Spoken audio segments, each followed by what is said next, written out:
all the good stuff away. But welcome everybody to a new episode of what fucking show is this? I mean, we got a mix here. I was about to say games we don't play, but that was a while back.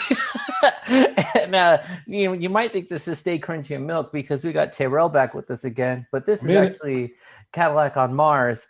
And I just want to say, I put out an even extra special invite to my man T over here, and I was like, hey, would you like to be a regular? Like, I gave him a corsage and all, and I was like, you want to go steady?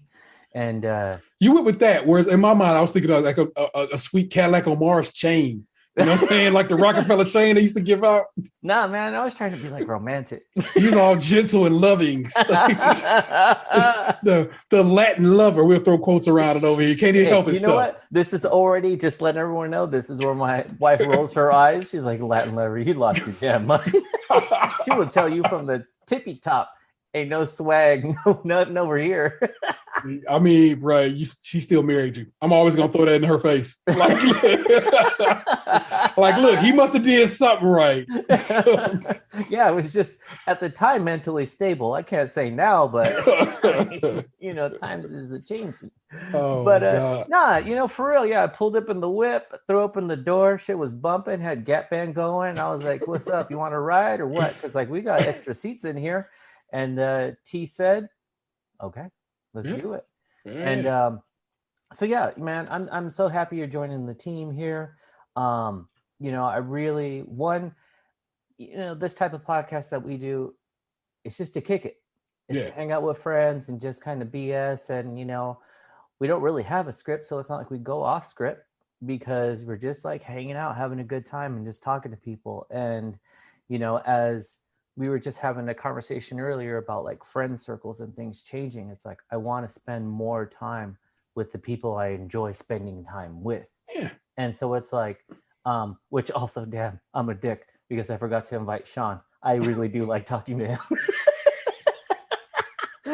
See, most of the time you say Shaun declined. This time you're just like, I ain't even bother.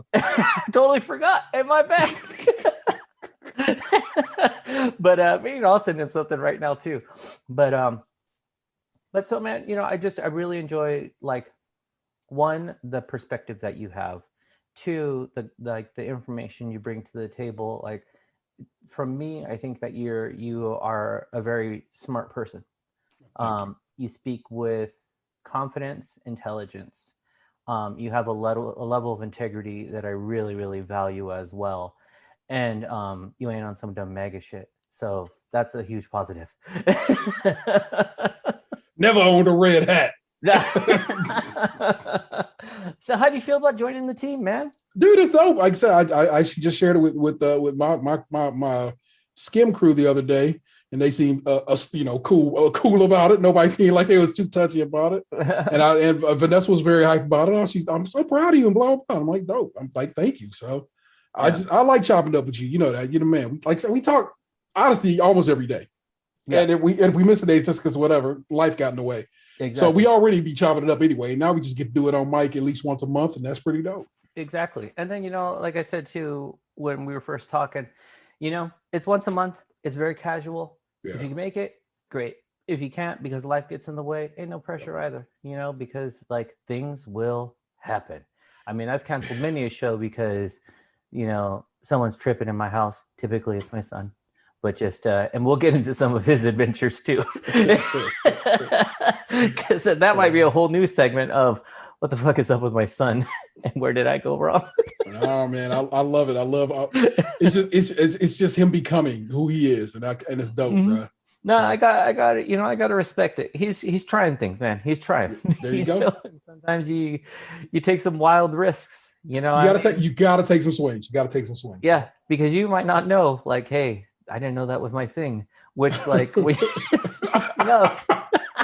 I wasn't even thinking about it.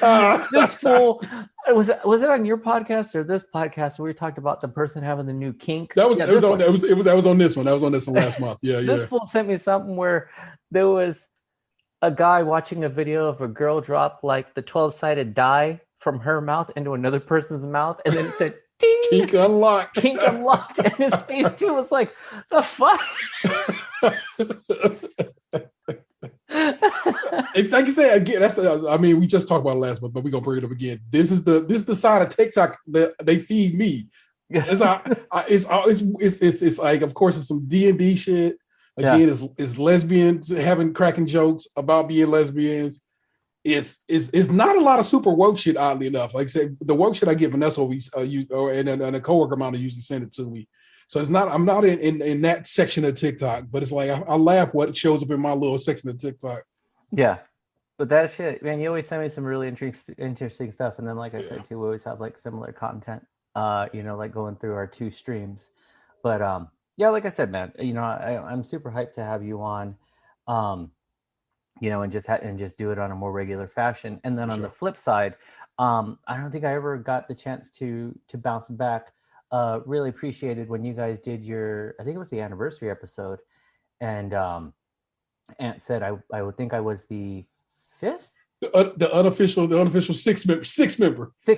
Yeah, Vanessa. No, I think he called me the bad bitch of the crew. But I would like to just from location, and I think what I bring to that team as the unofficial member, I'd like to feel that I am the Nate Dogg of the crew. I bring harmonies, but I don't have like a main, like, I don't got a verse. I just accent. I just add some flair to it. You know what I mean? So some ad libs on the track. Mm-hmm. A little bit of harmony. So that's just who I am. I'm the Nate Dogg of the team. So I think we should respect it. Right on. But man, so all in all, what's going on with you? What have you been up to since the last time we recorded? So a lot, actually. Mm-hmm. So I ended up second guessing myself and saying, "Fuck it, I'm going to Canada." Mm-hmm. So for my birthday, which was maybe a week after we recorded, if I'm not mistaken, my partner and I decided to go up to Toronto. The rules are simple. You have to get a negative COVID test within 72 hours of crossing the border. Uh-huh. You have to sign into an app called Arrive Can on your phone to say, "I'm coming through," and when you're coming through and at what port you're entering from, and it's breezy. And so I said, as I said, this. I got a test from my one of the local hospital. I'm going to say chains, even though that's not what's really happening. Systems is what they refer to themselves, the hospital systems. Was it like a Kaiser type of shit? No. So we have around here we have the Cleveland Clinic, which is a huge internationally known hospital. We have people from all over the world coming here Schwarzenegger came here for his heart surgery recently. It's a big deal. That sounds like a hard R real quick. I don't know, relax. Schwarzenegger isn't Arnold. We have the university healthcare system, which is another system, and we have the metro healthcare system, which is basically the county funded situation. So we have these hospital systems. I'm just calling them hoes chains, like I said. And so I went to my local Cleveland Clinic branch, got my COVID test. We had results within a day, so it actually did work out like it was supposed to. And so Vanessa and I headed up to Toronto, man. Hadn't been since 2019. To me and my son went to EGX up there, which is a game convention they have up in Toronto. It's real dope. I gotta tell you that. It's small, but in a good way. That's what I like about Toronto. Toronto is this massive international city, but I feel like a small town. Mm-hmm. If you've been to Chicago, Chicago is just so damn big, but it still kind of feel like I can get around here easy. Yeah, I get what you're saying, because went to Chicago and it did feel like that. Whereas like if you come to LA doesn't stop. It's I know. Concrete after concrete after concrete after concrete. Like it is endless concrete for a long time. Yeah. And going to Chicago and kind of like just flying over and seeing that, I was like, oh, that's dense. And then it clearly has suburbs. Like it's, so that was really interesting. Anyone in Toronto actually call it the 6? No. Old school heads call it T-Dot. Okay. That's like a Cardinal official kind of name from back in the day. Maestro Fresh West is another old school Toronto MC who heads might know. Well, Drake too. I only recognize K-Dot. So, so as in T.O, as in Toronto, Ontario. So that's just that's what that is. So I mean, maybe the youngsters call it the 6 now, but they are not strong in that. Yeah. And we went actually a week before TIFF, which is, if you can get up to Toronto during the Toronto International Film Festival, not that I'm saying go see a bunch of movies or whatever, just be in the city when everybody who's everybody in entertainment is in that town. It's so great. And like we got to be there. The first year we went, it was during TIFF, and I was like, well, this is cool. And this year we just having it timed out. My birthday was earlier than TIFF, so we didn't get to go there. But it was lovely. Had a nice little Airbnb. Just drove around the city, went to go see. We saw Shang-Chi while we were up there. Because I like going to movies when I'm in somebody's town, You feel weird going to movies? And then hold on real quick, because our homeboy had some technical difficulties, but now we got Delvin joining us. I did send Shaun an invite, but he said he just got back from the gym and the store, which means he actually just drove to buy wrap snacks and probably some Hennessy. And probably didn't go to the gym. So there's that. My God. What's up, Delvin? We're just talking to T. Just welcomed him to the Cadillac. I don't know. Are you sitting shotgun? Where are you sitting in this ride? I gotta sit shotgun. I'm tall. Okay, Delvin. Delvin sits on the hump in the back. I already told you that I'll sit in the other Cadillac. That's why I add the S to it. No, there's one Cadillac, not two. Two Cadillacs on Mars. Yeah, dude, this is not like Valentine's Day. You don't get to just vary it up because you feel like it. Why is Valentine's Day not plural? No, I'm saying when people add an M instead of an N. You don't just go willy nilly. I don't know about that. That don't sound accurate. I don't agree with that at all. Now, back to this Toronto trip, though. Yeah, man, T really came through as well because back in the day, I used to. I had a neighbor who lived in Canada, and I would sublet my apartment like in the summers or like my winter break, whatever, and I'd go stay with my family. And her family would come and stay in my apartment. And they would give me pretty much like a month's rent from no matter how much they stayed. And then they would give me like 2 boxes of wine gums. And the first time they brought me a box, I was like, what is this fucking weirdo gummy? Because they're dense like dots. Dots aren't like gummy bears, right? They're like a lot firmer. Yeah. But they're supposed to be like wine flavored. And I got really hooked on fucking wine gums. I was like, these things are the shit. But also they give you like the nastiest, like funkiest breath. So you got to be careful. But so when you say, and it's specifically Maynard's wine gums. Yeah. But there's other companies that make them that aren't the same. But so when you said you were going, I was like, yeah, cool. And then unexpectedly, I got a box. And it had a gang of wine gums in there, plus a handwritten letter, which my wife said, you are classy for writing that. Respect it. So I've been hitting those. And then I had the bag in my office. They're alcohol free, just so you know. I'm not like sitting in the office. This isn't like the liquor version of edibles. You just start popping them and get faded in the office. But so one of my teachers came through and we were talking about something. She's like, you got any candy? And I was like, you know about wine gums? And she was like, no. And so then she started eating. She's like, these are so weird. And then like half a bag later, she was like, I've eaten too many of these. And I was like, why? She's like, because your bag's almost gone. I was like, they're like that. You just like, you can't stop. The texture is different. The flavor is different. She's like, that's what it is. It's kind of like as I'm eating them, I'm like, why am I eating this? And also, why can't I not stop eating this? And then I offered her an Altoid. And I was like, hey, just so you know, like, you got to be humming. So you need to yeah, I'm looking at the box of it now. This is a generic ass looking box. Hey, you're the one over here trying to sell us some fake ass cereal.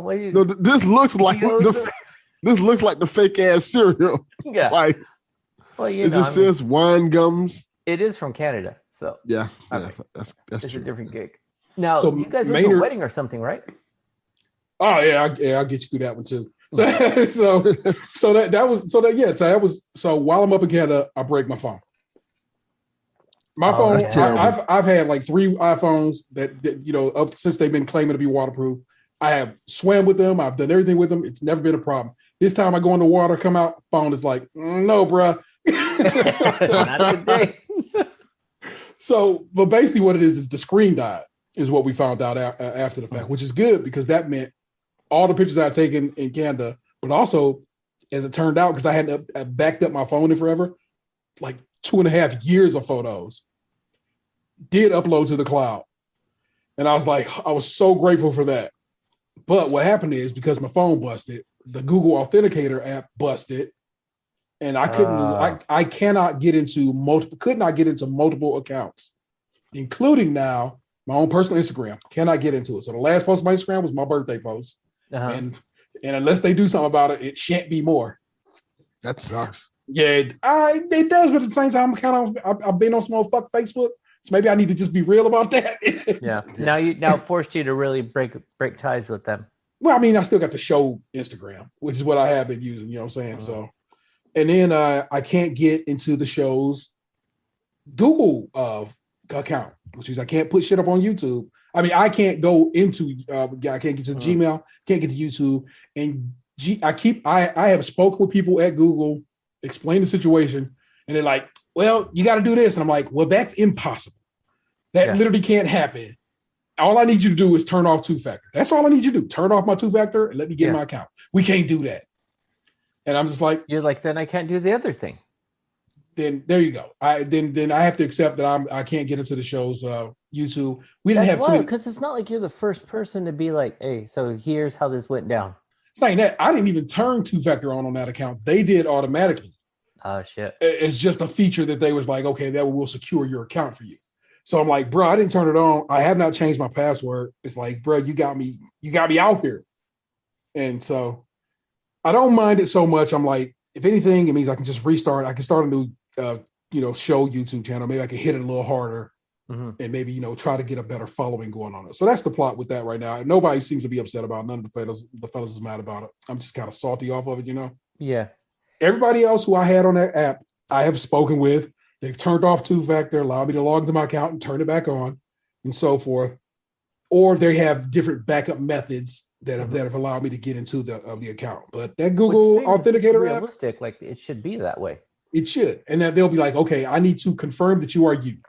This is how we're going to do it. We're going to, let me see the last charge you have on that account and tell me the exact amount and the day. Okay, that got me into one account. For Microsoft, they're like, we'll just email you the code instead of sending it to your phone. Cool. Great. That's dope. You know what I'm saying? Like I said, so everybody has basically a backup to their situation. Google just does it. Yeah. Hey, I got to tell you, you got to be like white people. You got to be like, I need to see your manager. I did go up a level, and I literally told the guy, look, man, I'm trying to not be a Karen, bro, but I need to talk to your supervisor. That's the thing.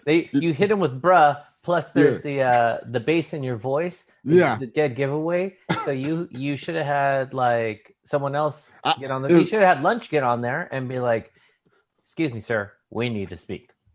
If there's one thing I know, messed up. It's white people. I have a gang of white people that you can use at your disposal. You just keep them on deck for like hey, I need you to go talk white to these people. That's really funny. You're just like, oh fuck, I gotta deal with Microsoft. Hey, Mike Fowler. Yeah, Mike Fowler, Tim Hines. I mean, look, like if you listening and you happen to have a connect at either Instagram or Google and trying to holler at your boy about how to get these things taken care of, please do. I will gladly accept your hand. So, if you need a redneck appeal, I got Jody B. just on deck. Just collecting them. Yeah, like Thanos. It kind of worked out. As it turns out, a feature I didn't even know I had was I have Apple Care Plus, so it didn't cost too much to get the phone replaced. Literally, they was like, we don't got none in stock, so we'll order you one. It's no big deal. And I'm like, cool. How long is it gonna be? Oh, it should be a few days. It literally was the next day they hit me up. It was like, oh, we got your phone. I'm like, oh, well, great, thank you. Yeah. So replaced it. Like I said, it turned out like a lot of stuff had uploaded to the cloud. I was like, dope. So it was just one particular picture that I had to have because it was so dumb. And I'm gonna try to send it to myself so I can send it to y'all in the chat because it's just that worthless. It's just that stupid. But I can't even help myself. But so I just we did the dang thing, man. And so that was that. So like I said, we catch up on that. So we did that. Got back. Was it just you and your partner, or just me, just our partner. We drove up to Toronto. Hung out in Toronto on my actual birthday. We left. That's when we left Toronto. We drove down to southern Ontario and went to the city is Fort Erie, Ontario, and went to Crystal Beach, which is a beach on the other side of Lake Erie, which is the lake I live on up here in Ohio. Okay. So I live near Lake Erie, and it's on the other side of it, and it's way nicer than any beach on this side of it, because America. So while we're there, we sitting there kicking at the beach, right? Just sitting there after we had swam and after I, didn't know my phone was broken yet at this point, but my phone was definitely broken. But me and my lady just sitting on the beach, and there's this chick off to the side, a fat ass, and we both notice it. And we catch each other looking at it, so we just giggle it off like, we was both looking at that chick's ass. And then out of nowhere, that chick comes circle around at some point and is like, hey guys, I want you to know I'm going swimming. My stuff's right there. Don't worry. I can swim really well. And if I don't come back, it's because the sharks got me. Ha ha ha. And we just laughed it off thinking that was it. And that was going to be that was the situation. Yeah, cool. And then that's the story. So funny. Bruh. That chick was like, where are you from? We're like, Ohio. You know what I'm saying? Because as it turns out, I guess we have a bit of an accent, an Ohio accent. She's like, oh my God, Americans, it's so good to have you back. And I'm like, oh, that's cool. Maybe she's happy for tourism. I don't know. Yeah, you know, you're like, is that something people say? Because for the most part, I was under the impression that they're like, oh, Americans, not oh, Americans. You know, very different. Can't lie, this sounds like the start of a porn. Right. That's also what I was thinking too. She's like, I'm going in this water. You and your girl want to come in this water too? You know what? It could have went that way, and we wouldn't feel it. Because then all of a sudden, out of nowhere, she just fucking shark. I can't believe this vaccine stuff. I'm like, oh no. Oh no. Oh no. It's crazy, and and then she just goes straight down the QAnon rabbit hole. Oh, and is sitting there telling me and us about all this crazy shit she believes, and why the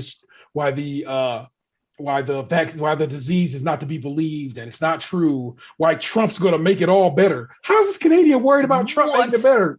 Yeah. Makes no sense to me. That's what I would have said. Fuck all that. You trying to fuck? I ain't trying to hear none of this bullshit you talking about. None of the stuff you talking about. I'm not trying to hear it at all. Bruh, and then she talked about there's this princess who is in the Philippines, and she really runs the world, and she's gonna do this, that, and the third. What? It was wild. And as soon as she left, we was like, all right, let's pack this up. Let's get on back home. Get on out of here real fast, because that's I'm not dealing with. Yeah, so, no way. Wow. That story, that really went in a different direction. Completely different. I was like, okay, so either she does start drowning, you got to help her. You said she had fat ass, so the waves knock down the bottoms. Let me tell you some. Now, this is something I have noticed about Canada, and any Canadian listener that you might have could tell me I'm wrong or tell me I'm right. You see a lot of titties in Canada, but no ass. That's disappointing. It is. And you'd be wondering, like, what's going on? Why ain't they got no asses up here? What is going on with all this? I'm pro titty meat, but what is going on? What is going on that nobody got no asses up here? And I wonder, maybe it's just the city. You know what I'm saying? Maybe I don't know. Maybe it's Toronto. Is it the cold weather? That don't make sense, and it's not that. I don't know, man. That explains why Drake always down here. like fuck that.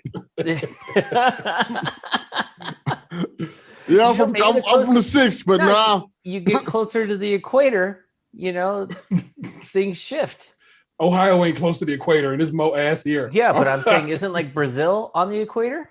I guess so. Yeah, I guess the equator. Okay, so it follows my logic. The closer you get, the more cheeks you get. Fair enough. I guess the more the cheeks is out there. So as the quote goes, you get to Brazil, double cheeked up. Yeah. On a Tuesday. Yeah. Oh my God. Wait, it's on a Tuesday or Thursday, whatever day it is. Still double cheeked up. That is one of the most classic fucking videos. He's out here with all that ass. Double cheeked up. I never knew the reference to that video until like about a few months ago. Oh, what? I never seen like the full video. Oh, that video is a classic. That shit is from like 2005 or some nonsense. Yeah. Like that. I saw my man. I love it. So okay, so you hightail it back. Where are the kids in all this? They big enough to stay home alone now? You or- can stay on myself. My son is almost 18. My youngest child is they are 14 now. Okay. And I was like, and I explained to them the same way I'm explaining to you. I'm like, there's only going to be in the time we left. So we left Sunday morning, came back Tuesday. In the period of time I was gone, there was only going to be one full day there where I wasn't at home, and that was Labor Day. Like, you ain't got school anyway, you fine, you good to go. So don't even trip. Yeah. So I was there when they woke up Sunday, and I was there by the time they got out of school. On Tuesday. So it was fine. So they did well. They held it down. I slipped a couple of bucks in their pocket just for emergency situations and kept it moving. And my house was fine when I got here, and that's all I need. So that's good. Yeah, I can't wait to get to that point.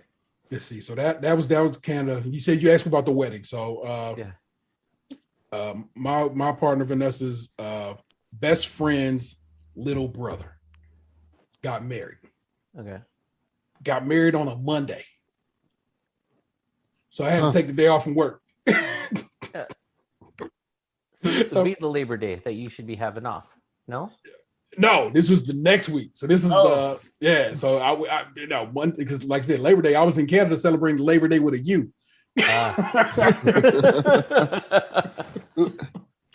And the wedding was dope. It really was dope. And I super wanted to just chop it up with her dad, because it turns out the bride's father is Mexican, which I ain't know, and I just like, and I see his daughter, and all I see is his 9-year-old. You know what I'm saying? Yeah. But she's from Cali. You know, that's where they met. They met when they lived out your way, and he just seemed real cool. Her brother looked a little darker, so I'm like, but then of course he lived in Cali. Yeah, I guess he's a screenwriter. He wrote on what the fuck is that show? Some show that I think people should be aware of. So her brother's a screenwriter, and I thought that's kind of dope. And he actually did he officiated the ceremony. Oh, that's cool. That's cool. It really was. Yeah. Did you tell him, you're like, hey, I know a Mexican out of California. Just want to know, you all wear Vans or what? It's more I want to be like, I more want to be like, what part of Cali you in? My homeboy stay out here in this way, and he telling me all these stories. Yeah. What are you signing off on? Yeah, you were trying to fact check me. Hey, so as I mentioned earlier at the beginning of the podcast, this will be a short-lived travel for Tabor as he gets kicked off the Cadillac real quick. No, just like I said, it was like if you see old girl, and I would try to send you a picture of her. I'm like, I would have never I always thought she was just a Cali white girl. Yeah. But as it turns out, she is, at least a chopper Mexican. All right. You know what I'm saying? I'm like, okay. That cool. sounds slanderous towards natives, but okay, I'll take it. A chip or a chop. I mean, I guess you can take it that way, but I don't think anybody would. That did sound like a tribe. It did, the way it was said. It did sound like a tribe. Like speaking of tribes, have you guys watched that show, Reservation Dogs? I want to, and I heard good things about it. So I have not. What it's gotta watch it. It's on Hulu. It's on Hulu. It's a Taika Waititi show. I highly recommend it. It really comes with the fucking okie doke, because it starts with comedy and ends with like feelings. Watch it. Truly like amateur style actors, like I think they just like when you go through their IMDb, it's like, oh, you've done nothing before. Like, This is crazy. But they really like fit the mold. Watch it today. Because when you're talking about shows people aren't watching and stuff like that, like he probably has two of the best out there right now. This Reservation Dogs, and then did you guys ever see the movie What They Do in the Shadows? Yep. How funny. The movie's great. The show is better. Yes, exactly. Because the show, like the movie is hilarious. Like it's really, really funny because it's him, like Taika Waititi's in it, and I believe was it Jermaine from Flight of the Conchords? Flight of Conchords, yeah. So it's got that style of comedy. It's really, really funny. Whereas this goes a little deeper with some other characters, and it's even like how T said, it's funnier. Like shows that people aren't watching. That's one of them. Like I don't hear anybody talking about it, and you fuckers are missing out. Like watch that one, and then one just because we're kind of on this topic, staying on the Hulu trend. If you haven't watched Mr. In Between, which the show just finished like completely not that long ago, that's one that people must watch if you like a fucking very clever guy who just think of it as Curb Your Enthusiasm, but if it were John Wick. Like that's how this works out. Like shit just happens to him. He's like, I wasn't trying to like murder people today, but it just happens, you know. Did you check out Why the Last Man? I haven't yet because Mike Fowler, you know, fuck that guy in general. He suggested reading the first few comic books before watching the show. He's like, you just get a good like reference. He talked about it in his podcast, and he shares his Comixology account with me, and he bought all the comic books. Dope. I just grabbed the first 2 trades are available on Comixology Unlimited. So I literally just grabbed those first 2 because I want to go back through them. And like I told you last month, I have the omnibus, but it's like that thick a book, and it's not an easy read. It's more of a beautiful piece of art for the shelf. Yeah, but it's like it's very captivating. Like just from what I've read so far, I'm like, oh, I'm into this. And even like the sort of like things that are occurring, like politically speaking, I'm like, when was this written? Because this feels like it was written today for today. Yeah. You know, like when it's like, I mean, it doesn't give away anything. I don't even know if it's in the show, but like when the president is being shot at and they're like, who's shooting at us? Is it this other like rebel group? And she's like, no, it's wives of Republicans. It's like, oh, fuck. Yeah. And then everything went south for them too. The Republicans, that is. And I was like, are you writing this in real time? Like, what the fuck is this? So it's on my shows to watch. I'm watching it now. I stopped for a little bit because I wanted to watch Squid Game. I'm on like episode 3, I think, of Why the Last Man. Yeah, what is Squid Game? I see it. It showed up in my Netflix. It's like one thing. Yeah, and it's blowing up on like Roblox too with like all these like fake games. So talk to me about it. What is it? It's dope. It is really good. It's like it's a Korean show, and it's kind of like a mix between Hunger Games, a game show, and something else. I feel like it's missing something else.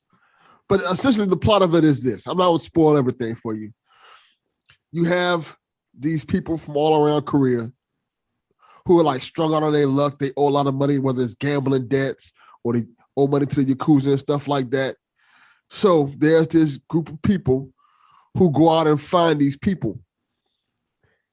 And they say, hey, we know you're down on your luck. Come call this number and we can help you. People call this number. The people get kidnapped and they get put into this game where was this a Schwarzenegger movie too? Didn't he have a movie where like they did a game show? It's about Running Man. Is that Running Man? Are you talking about this Korean Running Man? You can kind of say something like that, but the thing about it is, okay, they get the people and they show them this big ass piggy bank, and they said, hey, we're gonna as you play these games, we're going to fill this up with money. And it's not like $100,000. It's like billions of dollars, like life-changing money. If you win, whoever wins the game gets all the money. If you don't win, wow. Okay.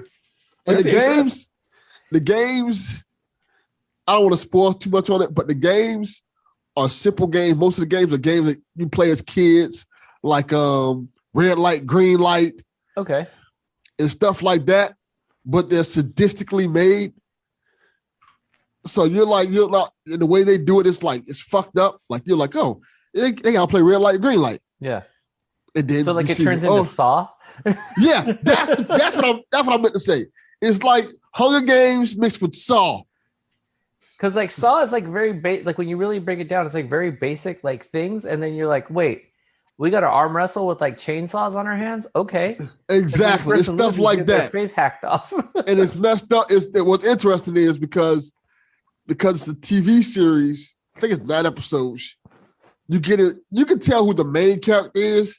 Yeah, but you get invested into these side characters and stuff like that. And as the plot goes on, you're like, damn, you kind of want to root for them and you kind of don't want to see what happens to them. And then when it starts happening, it starts breaking your heart. Like, damn, like it's a really good show. That's a trip. Can I watch it subtitled? Yes, you can. Okay, great. Because I don't do that cornball dub shit. So just letting you know. I did it both. I love dub, but you know, I did it both. I had the subtitles you do on like dubs. Oh my god! Yeah, it's great show. No, y'all watching Ted Lasso? I am somewhat into the second season. So let me go to this because that's a good question. I could not get into Ted Lasso. I started watching that show like 3 or 4 times, and not that I thought it was bad. I just wasn't connecting. I I couldn't do it. And then probably about the third episode at the end of the first season, then I couldn't stop watching it. And I'm pretty sure I watched the whole season, the first season, like in a night. Yep. And just went through it because I was like, this show is so like, you could take it for face value and just be like, he's just this American fucking cornball trying to just, he's like the even nicer, less doofy Michael Scott. You know, just everything's the brighter side. He's not cringy, you know? Yeah. But he actually like has a purpose. He has a thought. Like, and it was really interesting because like a lot of his methods that he does, I was like, oh shit, I'm Ted Lasso. Because they'll be like, I don't understand. I'm like, listen, you got to get the people to come with you. You get the people to come with you, then we can start doing these other things. No, you need to do this. I'm like, just trust me. It's about like investing. It's about like building up people, finding their best qualities. Like when he tells the guy like about being a goldfish, you know, your goldfish is short memory. You know, after that, he's like, be the goldfish. Yeah, man, that's all I want you to do. And I throw shit like that at my people all the time. And I was like, fuck, I'm Ted Lasso. I need to relax. so when it won all them Emmys the other night, and even before that, I'd seen it. I knew that the Ted Lasso backlash was on its way, and I just been kind of seeing a lot of people pop up and say, I don't like it because of this or that, and at first I get a little offended, but then I'm like, everybody doesn't have to like what I like, right? But also, it's because what they say they don't like, what they speak poorly of the show about is literally not happening in the show. They just made that up in their head. And so I'm like, well, they don't get it anyway. People out here just fucking up. Yeah. Because that show has proven to be such a good part of, I guess, my pandemic viewing. And 2 episodes recently of the last 3, the first of the last 3 and the last of the last 3. So the one in the middle, not so much, had me ugly crying. Not just a little whatever. Crying. No, we know I that. mean, true. I'm not gonna lie. I'm a very sensitive soul, but I mean, it was like whap. I was like, oh my god. Yeah. And I love that about that show. I love that it can be. Yes, it is funny, but also it has such a wonderful sentimentality to it. You know what I'm saying? Yeah. A sensitiveness to it, and I like that in it, man. I love that show because of that. They are great actors. I love watching these people. Yeah. Show off and act. Them, even from the ones that are like, that dude's a dick. When you understand why he's a dick, it's like, okay, you're rooting for the dickhead. Yep. When like, and I do get what you're saying. It is emotional. Like when he is having that conversation with his wife. Yeah. And they're like, okay, here we go. Like that was one, it wasn't overdone. It was very simple, very clean. And damn, did that like sting. It was like, oh, I'm going through it too. Like, fuck this. Not personally. I mean, like you're but you feel it. Invested with them. Like, oh, damn, this is like crazy. So it's like all these things that happen in the show. It's like, it's very subtle in the way it hits you. Like the fucking biscuits every day. But if you blinked and missed the scene as to where the biscuits come from, then you'd be like, because I remember getting up, walking out of the room to get water and come back. Yeah. And I was like, if I would, and just because it's like 3 seconds or something where it's very fast. And I was like, oh shit, if I would have missed that, this would have all been like, why are you wasting your money, man? You know? So it's a great show. Are you watching it, Delvin? No, I'm not. With shows like that, I feel like I have to get in the mood for it and stuff like that. And right now, I'm not in the mood for those type of shows. That's why I'm watching like Squid Games. I'm watching the final season of Walking Dead. Yeah. And that's kind of really what only things I'm watching really. Like I'm watching mostly movies now. Like I watched what is the movie called? The reboot of Candyman and stuff like that. I watched that lately. But everybody tells me Ted Lasso is really good. It's just one of those things like I gotta when I get in that mood to watch it, I gotta be able to sit down and just watch it all in one shot. Yeah, that was the same thing with me on that with the first season. I had been hearing about it on podcasts and people talking about it and so forth. And then finally I sat down because I got a year of Apple TV Plus when I bought my iPad. I was like, and then it popped up on my TV. I got a Vizio and it popped up as an option. Like, you can watch Apple TV now. And I'm like, all right, let's see. Okay. And the first thing I sat down was watch Ted Lasso, and it was like a Saturday night, and I didn't go to bed. I ran up until the last episode. The last episode of season 1. I was like, I'm tired. I got to go to sleep. But it was well worth me watching all of them. I've gone back and watched that first season a couple of times since because it's just, and I don't know, man, it's good. And for me, it's like, I do get a little resistant too when something is like extremely popular, like on movies and TV. Yeah. Then that's when the contrarian starts to rise up, and I'm like, stupid ass white people show. I ain't watching soccer, man. Fuck you. But then I think it really is that like you got to be like in the right headspace for it though, because like with work being so intense and feeling so burned out, like I haven't had a lot of the energy to like game or really like do it. Like I just want to like turn off, like check out. And so it hit in the right place where I was like, I'm just going to let this show wash over me. And then I was like, oh no, this is actually perfect because I could now like mentally detach and invest in someone else's thing without having to think about like, fuck, I gotta chase that kid, I gotta deal with this parent, like all that stuff. It was like, boom, completely separated. And so, you'll find the right headspace. This might be like a good, like, if you take days off for like Thanksgiving or like Christmas time, get caught up. I think, and I haven't said this yet on any avenue or so forth. I think December, I'm going to take a month off from podcasting. Mm-hmm. And I think that'll probably be a good time to just catch up with all that type of stuff.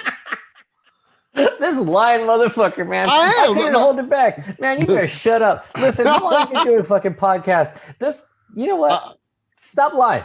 Stop lying on the pod. You know what? Don't even say it. This fool's been telling me for like 6 years now. Every December, January, February, March, April, May, June, July, August, September, October, back to December. For fuck, November was in there too, but I said it earlier. No, he's not going to do it. I'm going to take a month off. No. Doesn't mean the stuff isn't coming out during that month. But during December, you're going to try to not record it all. No. Yeah, I'm going to try not to record. Yeah, what I'm going to tell you. He's going to triple his content. That's what always happens. He says he's not going to do it, and then he's like, damn, dude, I recorded like 12 podcasts this week. And I'm like, I thought you were taking the month off. But then people call me. I feel like the podcasting world slows down in December. Mm-hmm. It does. A lot of the gamer related stuff, they take almost the entire month off to do after game of the year stuff is done. So that gets quiet. All the entertainment stuff, same thing. You know what I'm saying? Like I always hear how LA just basically shuts down in that time of the year. That it's easy to drive around town at that time of year. So. It kind of is true. Yeah, you can get through like Hollywood like really, really well. Yeah, so I mean, but I've been saying it for a while too, though. I think you definitely you for anybody who listens to the So Tell Me podcast, which is an exclusive Patreon, some content on Delvin Cox's little Patreon over here. You might hear it on will never hear that outside of that Patreon. I'm telling you that right now. You can find it on the Delvin Cox DCXP network. Yes, coming soon. Maybe in January. No, but Delvin definitely does need a vacation. He's got a lot of stuff going on in his life. He needs a breather. Yeah. So you should do it, dude. I think you definitely should. And I think that's a good transition too. What's up with you, man? What have you been up to? Man, just busy. Like I said, I've been trying to catch up on movies and stuff. That's a good thing. I can tell you the interesting story about the PS5. Yeah. Same. So my son wants a PS5 now. So I said, all right, I guess we're going down this rabbit hole of trying to get a PS5, which is a bitch. So all last week, I'm going hard at it. Like I done went on like follow like websites that have like the PS5 stock alerts and stuff like that, and all amped up for it. So I tried the PlayStation Direct queue. I got that like Monday. I went through for that. It failed. Like, damn, didn't get it there. Think I got another one like Tuesday for it. Back at it again. Same thing. It failed. Didn't go through. So then I told my son, I said, look, I'm gonna try to get you a PS5.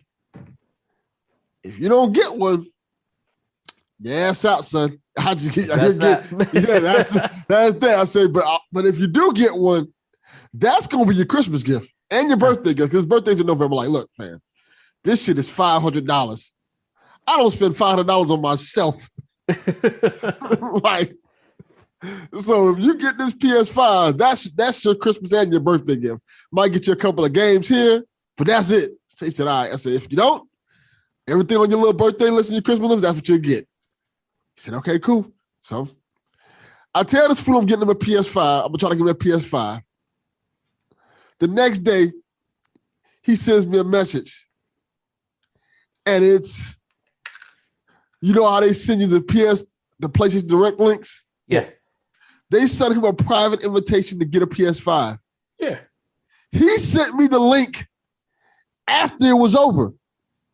And it wasn't like minutes over. It was like a day old. Like, what are you doing, fam? Yeah. Like, why are you sending me this now? Like, oh, I just saw, like, that could have been your PS5 right there. That could have been your end. And now because you just saw it. Yeah. You got it at breakfast. You gave it to me at dinner. Yeah. Come on, man. How is that helping me? You shouldn't even show me this. This just gets me mad. Oh, my God. So Thursday comes up. Because this was the PS5 drop week. Like, yeah. Coming. I mean, they're still coming now. As we speak, they keep like dropping links for it and stuff like that. But Thursday comes, the PlayStation 5 thing. And each time I'm doing these, like the PlayStation Direct things, I'm sitting there for like an hour, almost 2 hours. And I'm in my office after work, just trying to get this PS5, failing every time. Thursday come, same thing. I'm doing it, fail. Walmart puts out a thing saying, hey, we're going to start giving out PS5 links at 9 o'clock. I'm like, fuck, I'm recording Garbage Opinions at 9 o'clock. I say, fuck it. I guess we're going to have to try doing Garbage Opinions to get this. So I tell Mike Fowler, you know, as always, as Chaufie say, fuck Mike Fowler. I say, hey, I'm going to be trying to get this PS5. I'm recording this episode of Garbage Opinions. So you're going to host it. Mike Fowler's pretty good at hosting Garbage Opinions now. So, well, I mean, he's there. He's there. He's better than Tim Hines. That's the only reference. Okay, yeah. As long as you're better than Tim Hines, you're good. Yeah, that's true. That's true. Yeah. So we're recording episodes, stuff like that. We're having an interesting conversation, which probably is going to get us all canceled because the episode's about would you rather, and we're asking wild ass would you rather questions. So, and as we're doing this, I'm all throughout the whole thing, I'm trying to get this PS5. Having it in the cart, drops out the cart, doing the whole episode. I think we recorded for like almost 2 hours. In the last 30 minutes of us recording, I got it in the cart. It went through. I'm excited. And I told Chaufie this story on So Tell Me, but then there's another caveat to the story. That day, it went through. I got everything that I need to get, like the confirmation number and all that good stuff. So yeah, this is great. I checked that night to make sure they pulled out the money on my credit card, right? They did. So today, because I'm paranoid now, like, yo, this has to go through. Yeah. I checked my Amazon, I checked the Walmart account. It still says it's there. I checked my credit card. They didn't take the money out anymore. Okay. I'm like, okay. Which is normal. I say, I'm thinking because I pre-ordered it. They basically took the money out at first to make sure the money was there. They take it out to make sure you're good. Then they put it back. Then they take it back. Yeah. So I said, let me make sure I don't fuck with this money. Yeah. Because the thing is, and this is going to be a cautionary tale for everybody. I, for a long time, didn't have good credit. What? Credit sucked. And the reason why is because anybody who listens to this podcast, learn this lesson from me. Don't let people fuck up your credit. No matter who it is, because I had situations where people would use my credit with my permission, without my permission, and fuck it up completely. And I never really took it seriously. Yeah. Yeah. Really, like, don't co-sign for a lot of people, like on credit and life, just in general. Yeah. Even if they're family. Let me correct that.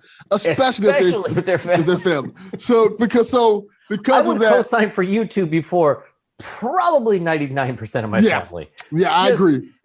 Just saying. Because straight up, they fucked up my credit. So when it got to the point, if Delvin said, "Hey, I need the last four of your social and your little CVC number," I'd be like, "Yeah, cool." My dad asked me for that. I'd be like, "No." Yeah. No. Same. Like, not to get into who did it. That alone is a So Tell Me episode. Right. Because it wasn't just one person. It was multiple people who did some fucked up shit. Ass probably should be in jail. But that's another story. So the whole thing is, so I got this credit card. And because my credit was bad for so long, when I started out, I think it was like a Capital One. They gave me like a $200 credit limit. Okay. But I kept, so I first started, I was using that card. I kept building it up, paying on time and stuff like that. And this, I want to say like last month, the limit went from 1,000 to 1,500. I'm like, oh, that's great. Yeah. And I've been paying, like I said, I've been paying it. I've been keeping it good. I'm like, oh, that's more than enough money to get this PS5. I've been using it now to like buy Christmas gifts early. Yeah. So I done, like, with that, I've gotten like a lot of people's Christmas gifts already set up in line. And I said, you know what? I want to save this amount here for the PS5. And that's just what I did. So that's how I was like, hey, I ain't got to worry about nothing. Let me just put this aside for the PS5 for him so I know he's good. So now, because my credit being good with that card, I was able to get him a PS5. And it was easy because, look, I'm going to call a spade a spade. Ain't nobody got $500 be put to the side for no PS5 when you got bills to pay. Right. Yeah. So that becomes the priority. I got to pay these fucking bills. Yeah. So I'm like, this is dope. Like, hey, this came in just in time. So I used that for the PS5. And now I'm like, I'm waiting. Like, nice. It comes in on the 28th. So as long as everything goes through, I'm good. Yeah. Man, that's awesome. It's a good feeling to know that because I worked so hard on building that credit up with this card in particular, I was able to do that. Mm-hmm. Yeah. And, and that's some real like getting grown type of shit. Because like T and I have talked about this before. It does feel really nice to buy things and not have to compromise something. Yeah. Where you're just like, I spent this money and now it doesn't mean we can't like go to Target or buy another thing, or now got to hold off on a month for getting a fucking haircut or something. It's just like, boom, I bought it. I'm good. I move on. And it's like, it's a different type of fulfillment because it's almost like I worked hard to get here and now I can start enjoying the sort of like the fruit of my success. And I'm starting to see that a lot. And it's a good feeling. Like, it really is. I like I want to say a couple weeks ago, AEW is coming to Miami again. Uh-huh. And the last time I went, I sat in the lower 100 section. Yeah. Had really good seats. This time they came, like, I'm going. Because I had a little extra money, I'm sitting front row. Yeah. And camera side or ringside? Which way ringside. Nice. All right. I don't need them to see me. So I was like, and I've never I'm not sat. gonna be all up in the video. Yeah, I may have sat ringside at one event ever. Mhm. It was like a WWE show. I was like 5 rows back, 5 or 6 rows back. This AEW event, I'm in the second row. That's I'm like, awesome. and I'm excited, man. This is an amazing thing, and I'm like, it's all from my hard work and things like that, and I'm happy. Like even now, me saying like if I had said that a couple of years ago, I'm like, yeah, I'm not getting those tickets. That shit costs money. Right. I got bills to pay. Now my bills are paid. Or you buy the tickets and then you're like, fuck, man, for real? Like I really bought these tickets? Like you start regretting them. But man, I'm happy for you because that is like, I think for all three of us, it's a feeling we've all shared where it's like, all right, you know what? I'm making it. Like I'm doing the things I need to be doing. And like, I'm happy for you. That's really, really good.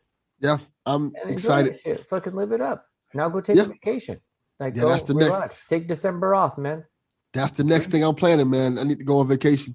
Now I know too. You did have another change, and that is you sunsetted the podcast to start a new one. So what's going on in PVG land? Well, kinda. Kinda. See, the thing is, all right. Damn. I try to put it nicely. You want to put it the way I want to put it. Hey, that shit was wild. Like, how you gonna kick one person off and then be like, we're about to merge these other podcasts? Like, you really, man, hey. I will say this about the one person that got quote unquote kicked off, which she didn't. But because, like I said, we're still doing PSXP. It's not gonna be just a monthly Patreon exclusive podcast. But she's doing pretty good because I can say this now. She's gonna be on Easy Allies. Oh yeah, nice. Yeah, she apparently she was talking to one of the members of Easy Allies, and she's gonna be on the episode like real soon. I'm like, oh, that's dope as hell. Congratulations to Haley. That's cool on her behalf, you know. And that came from her work on PSXP and stuff like that. And I think that's dope. Yeah. And so now you guys are like merging kind of a few different things. And now you got Dev, who's been on Cadillac. You got Donnie. You got Elaine.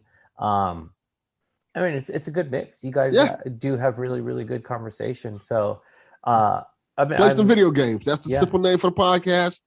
It's a video game podcast, kinda. Yeah. Because they do mostly it's Donnie talking and everyone arguing against Donnie. Yeah, because Donnie can talk. Enjoyable in itself. Donnie comes on there like he's a damn storyteller and talks. And he comes through like a fucking hot take Jake, and then everyone has to tell him how he's wrong. So yes, pretty much. Though this last episode, hey, let me just tell you, they did my man Delvin dirty because if you listen to this last episode, for a second, I thought it was me. Because I'll listen to like, especially like Stays Crunchy Milk, I'll listen to that shit and I'm like, you guys are fucking tripping. Dude, like, what are you talking about, man? Like, that's me in the background, like saying, like talking about, I know you guys can't hear me, but I'm like, damn, this fool's wilding out. You need to tell your wife something. Say something, you know? In this last PSVG, you hear Delvin, the way it's edited, it sounds weird. So you just hear Delvin sounding like he's out in the distance going like, I'm telling you. Yeah. And they're still talking away. And he's like, no, and that's right.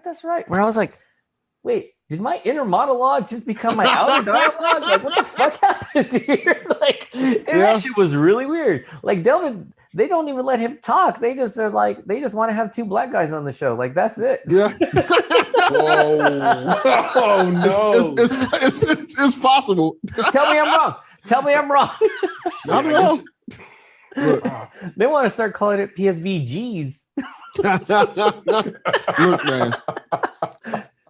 When one of us gets on that monologue and you know who that one of us is, it's hard to stop that person. And next thing you know, an hour that went by, I done damn near took a nap. No. Oh, hey, you'll listen. Just it's going to turn into like, it's going to be the reverse drinking game because it's like you can't take a shot for every time Delvin talks because then you would just have like 2 shots in the whole show. Yeah. So it's got to be like stop drinking when he talks. And he's like, But no, it's a good show. And then I've been trying to get her on here too. I really, really want to have Elaine on the podcast. Yeah, that's the homie. Yeah. Yeah. like for like a long time now that I think about it. And so Yeah. Which also trips me out too, because it's like how like fairly recent, like T and I have become friends, but how long we've both like have interacted with Elaine, but never crossed paths. yeah. Like that shit was really weird. I was like, what? But so we'll get her on here sometime. Yeah. I think that's kind of weird how, and interesting how, I can speak from me and Chaufie level, how me and Chaufie have mutual friends. Mm-hmm. And then as close to me and Chaufie as we have mutual friends, and then Chaufie has friends that are mutual to him, but not necessarily mutual to me. Like I'm learning T as we speak now. Like T, you should come on the Devil Cox Experience, by the way. But you gotta unpack Tyrell. You do. You gotta unpack it. Yeah, I gotta unpack Tyrell. Then like I have this whole different group of friends that I know real well that Chaufie doesn't know as well. Yeah. And it's just kind of like a whole universe that's like converging together in a Venn diagram of like. They're like, what is it in Marvel or DC that has the different Earths? Yeah, that's how it feels. Both of them. That's kind of. I was gonna say, what's the little thing they used to have about the actor? It's 6 degrees of Kevin Bacon. Yeah, that's what it feels like. 6 degrees of Kevin Bacon. Like, hey. So like you was just talking about Tim Hines, right? I know Tim Hines from podcast Winterfell. Used to be a Game of Thrones podcast they did back in the day. And it's like, it's just weird how, like I said, you talk about you kicking it with him, you know him and all that shit, but like, I know that dude because he used to be on podcast Winterfell. Yeah, and then take it back from there. Then that goes into like early listening to Mike and Otis from What Up Though. They used to talk about podcast Winterfell a lot. But I didn't know Tim Hines was on that because Tim Hines was doing his DJ shit. So it's like, that's how this like DJ Timmy Hines. I know that's what they used to call him. The fucking it's everything is that fucking Charlie Day gif where he's and I think I found What Up Though podcast from either you, Chaufie, or Baylor. BTG. Yeah. And it's kind of like then I had them on. Then that kind of introduced me to Tim Hines and just this whole other world that I've been introducing them to people they didn't know, like the Bearded Idiots. And I see them and the Bearded Idiots talking all the time now. Then I introduced them to like Jody B. Jody B loves Mike for some reason. Like he has like a weird man crush on Mike. He's like, Mike's so cool. Like, all right, you know why? Because he is like extremely light skinned. Extremely light skinned and militant. Right. He is completely Terminator X. He is. He really is. For those of you who don't know, Google Terminator X from Public Enemy. He fits the description. He nods his head. This is true. Yeah, pretty accurate. But so I mean, we got some things going, and but yeah, it's just really neat. Like just when you see how all these people connect in this, how small the world is and big the world is, especially when it comes to social media. Yeah, I know that like the gaming kind of really connects a lot of us in a lot of ways, but it's the fringe shit too. Like where you bring up like a Game of Thrones podcast or like something that's just like, but this still connected with that in a way. So it's a huge trip. It's really, really, really weird. On my end, just to kind of transition a little, I've just been, fucking school year is just really like, still really kicking my ass. Like, man, it's like, I come home, like yesterday I got home, made dinner, and I fully fell asleep like at 7:30, woke up about like 8:30, 8:45. I was just like, fucking done. And so it's just been like, this has been a really like rough and like super tiring year, which is kind of starting to get me into like, back into like a wave of depression where it's just like I'm trying to find things to kind of like keep my head out of it, but it's just this, you can only take so many punches, and then it's like now the resilience like isn't there. So it's like I'm constantly like getting emails, someone complaining, and that it's my fault, where I'm like, I didn't do that. Like, what are you talking about? Be it like something from the district office to a parent complaint to like some random shit. Like, I'll give you an example.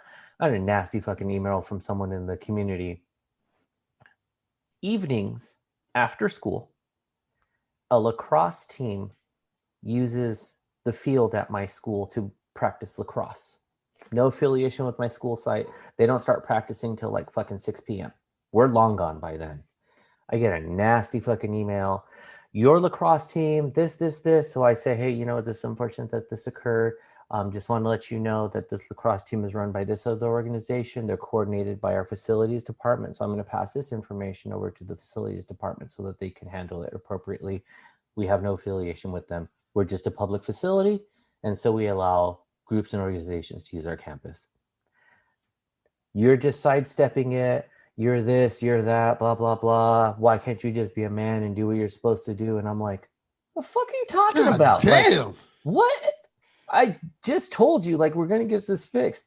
So then I respond and I'm like, it's unfortunate that you feel this way, but I'm compelled to educate you that these are the appropriate steps.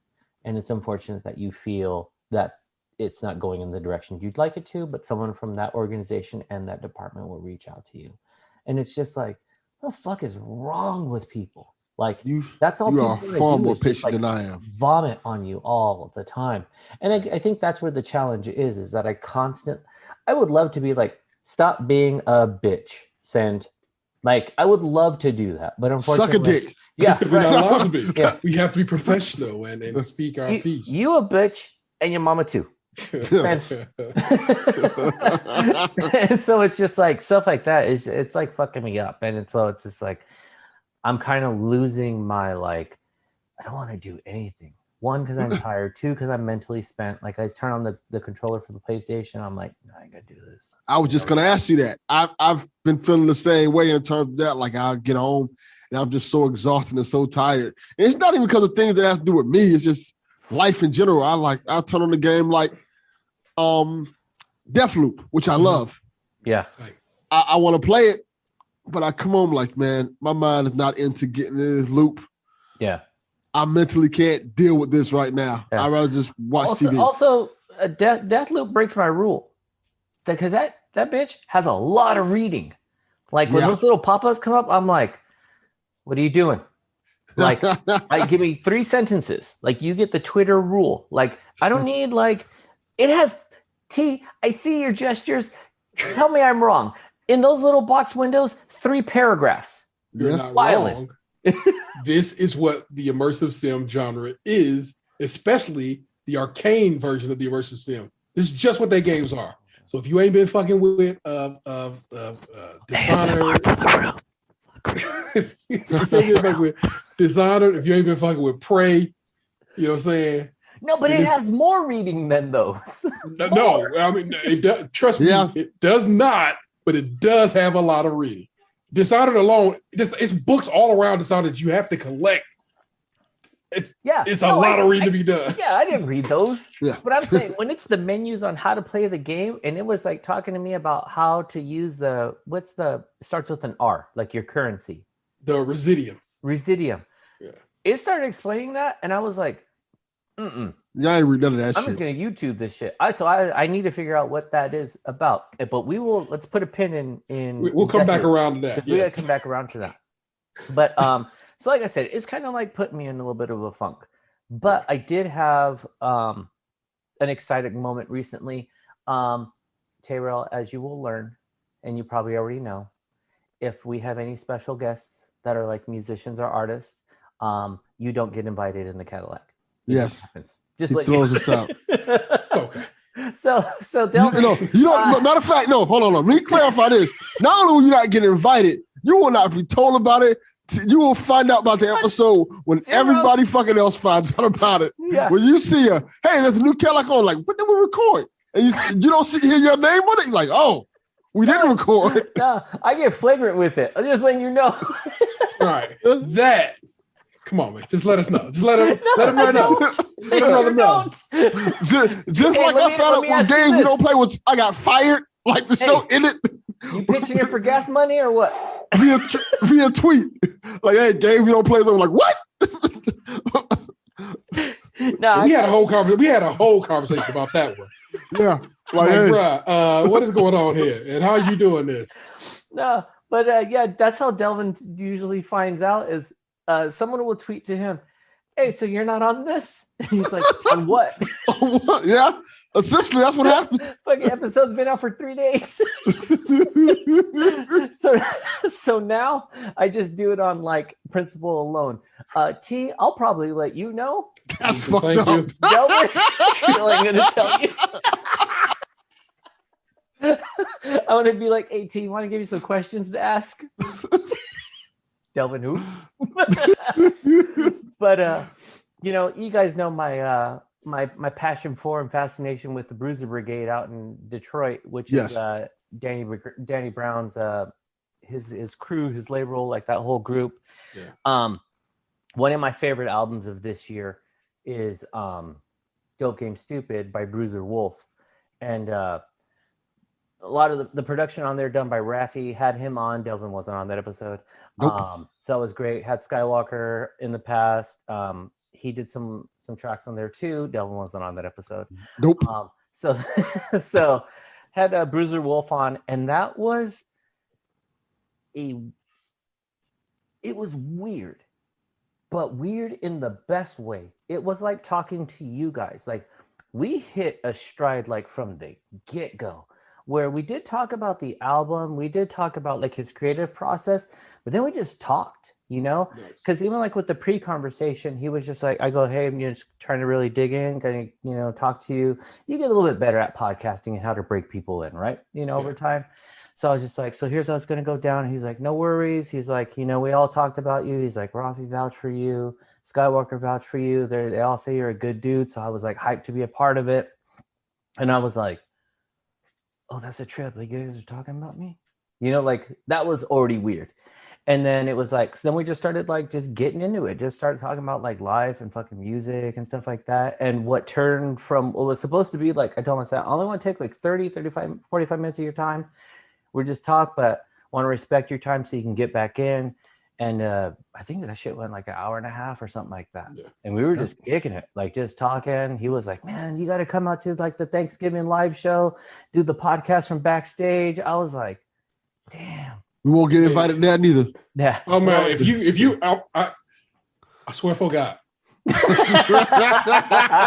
If you was up in Detroit, which is 2 hours from here, and I'm not made aware of it, like probably with weeks ahead of time, it's gonna be a problem. I like having Terry on this show.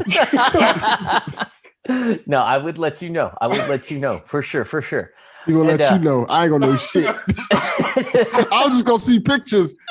And Cadillac on Mars at the show. What? It's 2 pictures. It's me like happy to see T, and then another picture of him yelling at me. I'm like, bro, I'm like off that week too. I'm off all the week of Thanksgiving, with the exception of, oddly enough, Black Friday. Yeah. Because I was intending to go to Florida with my kids. They're going to Disney for a marching band, but Florida's COVID had gotten so bad, I was like, I can't go down to Florida with Vanessa because Vanessa's immunocompromised. Yeah. With them whining like that. I'm letting the kids go because they're vaccinated and so forth, but still. So I got that whole week off. So if you're saying, like I said, if you're sick, and I really want to, like I really, really want to go, but I'm gonna be spending Thanksgiving in Atlanta. Oh yeah, you going on a kick with Shaun? We're like, yeah. And I'm really hyped about that because he's always talked about how like he goes all out for Thanksgiving. Like and this was a trip too, because they were like, you gotta come. And I was like, I would love to. I was like, but my homie over here, I'm gonna experience my first Black Thanksgiving. He's smoking ribs, he's smoking links, he's smoking legs, he's doing this, he's doing that. And they were like, so we're gonna come with you. They're like, because what you're saying right now, it sounds better. And I was like, if this was any other year, I'd be fucking with it. Like I'd be so down. But I did pitch to them. I was like, you need to also have like a Bruiser spring break. Bring that shit out to California. Because the one thing I'm trying to start up is Bruiser West. So I told them, I was like, let's get this going. But so that was like a super ton of fun. And that's kind of been like one of my bigger highlights recently. But like I said, everything else has just been kind of like, bleh, just like, ugh. So we'll see what's up. But let's touch on Deathloop too, real quick. That game, I know people are fighting, is it a 10 or not? That's a great game. Like, if you consider it a 10, 9, it's no less than an 8. I will say that. Okay. But that voice acting, damn, Fantastic. it's amazing. Like it's compelling when it's not even like a continuous like stream of dialogue. It just comes out in like this like stream of consciousness in a sense. And it's like, and then the way that they utilize, like, I know everything sounds better most of the time through headphones. This game's better without headphones because there's a layer of distance between like the audio that comes from the TV and what comes out of the controller. Yeah, that dual sense. Yeah, that I hadn't had a good controller speaker situation since like the Wii. Mm-hmm. And it's like it's good to see them using that and doing interesting things with it. Yeah. That work because of course they're doing walkie-talkie. Yeah. And that's exactly about the quality of that speaker, Mm-hmm. Yeah. Works like a champ. Or like even little things like when your bullet shells hit the ground, mm-hmm. and it's like you hear it in the controller, and so it's like that clink clink clink, and it's like damn, that's a trip because it's here as if the gun were in my hands. Yeah. Whereas the action's on the TV, so it's adding this audio depth in a way. So that's really really awesome. The environments are, for not being big giant maps, they're kind of nice and tight. They're vertical is what it is. Yes. There's a lot of height to them. Yeah. Mm-hmm. And there's a lot to see and do. And I know people are complaining about like, you got to go back. You got to go back. I'm like, how are you guys pissed about always having to go back? But you love you some fucking Zelda.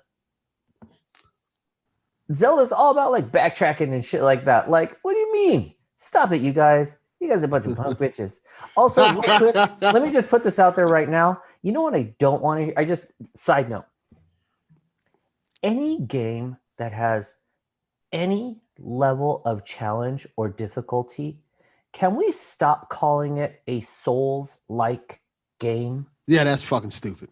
Because every game that has challenge now, it's like, man, that level, it's like they took elements of like the Souls games, and it's like, no. I don't know if you know this, like a lot of games have had challenges pre-Souls. Like Ninja Gaiden. Yeah. Yeah, if anything, hey, you don't know shit if you never played like early Ninja Gaiden games. Like, damn. Which also I call him Ninja Gaiden from back in the day. That's what I called him too. I was just trying to sound professional on the podcast. Gaiden, and I was like, man, that's just Ninja Gaiden. Shut up. I mean, when you find out it was Legend of Kage and not Legend of Cage on the NES? You know what I'm saying? What? Just now. In recent history, just legit, just now. That would be 7:43 p.m. each time. Like what? Excuse me. Yeah. But it turns out we was wrong the whole time on that one. Yeah, I'm fucked up. But yeah, just, you know what? Stop calling everything with challenge a Souls game. Like, just don't do it anymore. But anyways, back to Deathloop. It looks amazing. It plays amazing. The sound is like I said, that voice acting is phenomenal. The weapons are great. I'm still lost on like I feel like the menus might be still a little too convoluted. Yes, very much so. Because I still don't understand what everything is. Like I'm having to take a lot more time to study what is what, figure out when the are the visionaries? Is that the bad guys? Yeah, the visionaries. When the visionaries are where they're supposed to be. Yeah. And kind of things like that. But I also am really enjoying just like being in the environment and killing people without ever having to be like, oh, the visionary's here. And then you throw in, what is it, Juliana? Yeah. And that's a trip. But what do you guys think? Give me your takes. So I love arcade games. Dishonored 2 is my favorite game of all time. I put like, when it was all said and done, like 200 some odd hours into that game because I kept playing it. And I like 1,000 pointed it. I went through that game a lot. I love all the Dishonored games, in fact. Mm-hmm. So Dishonored, the DLC that came for Dishonored 1, Dishonored 2, and Dishonored Death of the Outsider are amazing games. I love Prey, but I never finished Prey.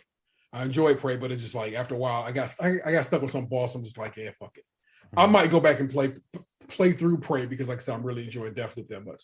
So I kind of already got a good feel for the game because it's not just another, but it is indeed another arcane style game. So I'm very much enjoying it. I just, so I accidentally killed Juliana once. I'd set a turret up and she died, and I got her slip. Is it the slab? Yeah, I got her slab, but I died before I got to the exit. Oh, and so I did not get to keep that slab. So I just actually got the slab that you can teleport with from Charlie. Like the last time I played, I actually went and it took me like multiple times to get through that level. because I kept having like, I should be I'm doing something wrong here that I keep getting murked out before I can get to the boss. And basically, you want to, in my opinion, I want to go through that one silent. So I ended up getting my my nail gun and just getting the beat on somebody's head and you know what I'm saying, and just instant killing them fools. And I really love it. And like I said, that's kind of where I left off at. I just explored some part of the map. And so I'm beating 2 visionaries. Who did I get? The first lady you have to beat so you can save your weapons. So I got her, and of course I just got Charlie, so I can do my teleport now. So now I'm very much into it. Like I said, I'm into arcane games as it is. So He's talking about like kind of doing things multiple times. It's the most like passive aggressive game I've ever played because it tells you, hey, you can play this like any way you want. You can try it any way you want, and it allows you to do that, but it also doesn't, because you'll be like, you mean you could go this way, and the little floating voice tells you, don't go that way. Knock yourself out. And then you open the door and there's like 40 motherfuckers in there, and you're like, oh, I shouldn't have gone here. And it's like I told you not to. I told you. But it kind of leaves it up to like, listen, I just let people be. I told you. I'd let you. I put the words right there. You didn't want to do it. You didn't want to do it. You know, like, so it's a trip because it really shows like they created something very unique. The writing is really on point without being so, it's not a wordy game. You know, it does things effectively, really, really clear, really on point. How about you, Delvin? What's your take on it? I love it. I love the fact that the main character sounds like a regular fucking person. They don't sound like this over the top superhero badass. They sound like somebody who's in the situation like, what the fuck is going on? Yeah. Almost like we would feel like, hey, this is fucking weird. Yeah. like he says something like at one point he picks up the gun. He's like, this damn gun again. I was like, yeah. So it's funny you say that. It's like it dialogues like how we would dialogue. Yeah, I think it's great. Even the whole banter between him and Juliana. And then like in the first time when you first hear her voice and stuff, like he's like, we used to date. And then she says something like, yeah, we used to date. He's like, just little things like that make me laugh. And I'm like, yeah, I feel you on that, homie.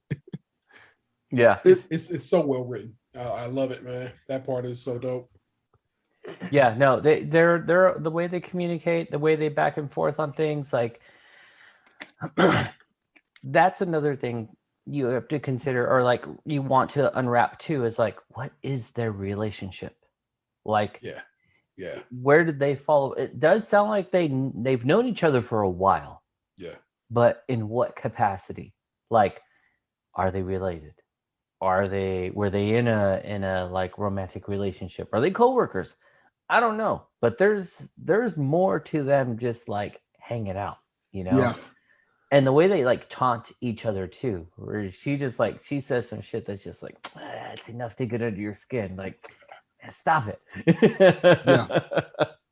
She comes off as like a bad guy, but not necessarily really a bad guy. Mm-hmm. Almost like a scorned partner. Yeah. Not necessarily has to be a lover, but just like somebody who's bitter at you for something you did and you may not know what the fuck happened.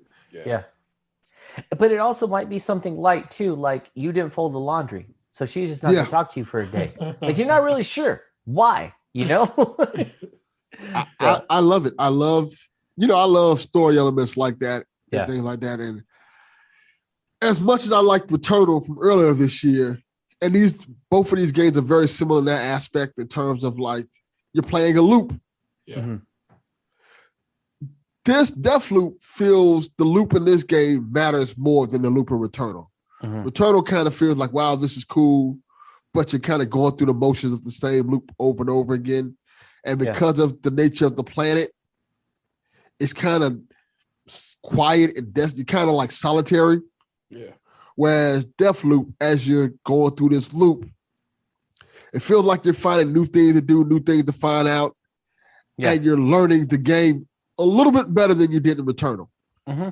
Returnal's kind of just try, fail, try again, fail until you get it. This feels like try, okay, this didn't work. Let's try it this way. It kind of feels like it rewards you for playing the loop. And it kind of scratches the old school gamer itch too, where it's like when you find where things are, like back in the day, you keep your little fucking notes on the side, like the gun is located when you go up twice, over once, up again, like that type of shit. Because I got these badass fucking guns that are like they're dual wielding pistols, but then they connect into one like submachine gun. It's a fucking trip, and they like they go hard. Nice. Like just alone, they're like pop, pop, pop. You take someone out, and then when they connect, it's like the whole animation and the sound of them connecting and then turning into that sub. It's crazy, and they look amazing. And I was just like, I gotta remember where I found these guns so that I can keep finding these guns, because like I want to do that. And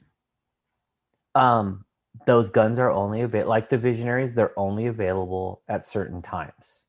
So it's like each single map is 4 maps because it's morning, noon, afternoon, night? Yeah. So in each of those scenarios, you have different things you can access and things you can collect aside from the Visionaries. So if you wanted to be fast, like how I typically do, I would just find all the Visionaries and be done, But it's like the fact that you're searching through, figuring out the map, like T said, it's very vertical as well. So then it's like, what's over here? What's that? Did I go on this elevator or did I go on that elevator? Yeah. Like all that stuff. It's a trip. It's really, really good. So I'm telling you, people, like this is a must buy. Even if if you're tight on money because holidays are coming around the corner, make this one of your Black Friday purchases. Just please do that. Add that in. Here, I'm gonna sweeten the pot for you. Yeah, please do. Please do. To ingratiate myself to the listeners. T came up on an extra steel book for the game. I have one. Found out what the problem was. It turns out they were mailing me this one, and the lady at the store didn't understand they were already mailing me one, and she shipped me out one. Oh, damn. So we have 2. So I have a steel book. So if you own that game physically and you would like that steel book, what's the best way we can get that away, Chaufie? I think the best way to do that would be to hit us up on Twitter, hit up our Twitter page. Or I guess I should have been prepared for this because I don't tweet me very often. But you can hit us up at Cadillac on Mars on Twitter. And I think, just be the first one. Just be like, hey, man, listen. I love the show. Fuck Mike Fowler. That's it right there. Tweet the show. Fuck Mike Fowler. You get the steelbook. Hashtag fuck Mike Fowler. Hashtag fuck Mike Fowler. You get the steelbook. What's going to be great is Mike Fowler is be the first one to listen to this. I mean, like I said, like he could have bought it digitally like you did. You know what I'm saying? True. Yeah. So yes, man, you hit us up. You let us know. We will get this to you. So. That's just T kind of sweetening the pot a little, especially for being his first time being a permanent. So just making it a little more nicer on the ride. It's interesting though because Delvin hasn't really done anything for the show, which is like a letdown. Fuck that. Y'all hide me when the good guests come on. Feel like I'm on PSVG. Damn. My man's presence is a present. You know what I'm saying? You gotta respect it. Facts. Let's respect it. You know what I'm saying? Y'all watch that Nintendo Direct? Y'all get anything out of that Nintendo Direct that spoke to y'all? I missed the Direct and I missed the last PlayStation thing too. I've kind of caught bits and pieces there. Yeah. I like Splatoon, so I'll play when it comes out. Definitely. I like Bayonetta, so I'm looking forward to that. I can't remember what else did they talk about. That was important to me is so 3 things. ActRaiser was one of my favorite games on the Super Nintendo. Yeah, the remake. And I don't want to play the remake. I've had a couple of people in the streets talk about like they fuck with it, so I might end up getting it when it goes on sale. That's something I'll be patient on. They get like $30. It is $30, and I'm just like, no. 20, 15. Now we talking. Yeah. The Castlevania Advance Collection, which everybody knew about it, but then they got officially announced and released. And I bought that. I actually bought it, oddly enough, I bought it on Xbox, because I figure at some point limited run or do another release like they did with the Castlevania collection, and I'll just get the physical release for the Switch. That's what I think I'm gonna do. I'm gonna wait for the physical release. And Nintendo 64 and Genesis games on the Nintendo Switch Online service.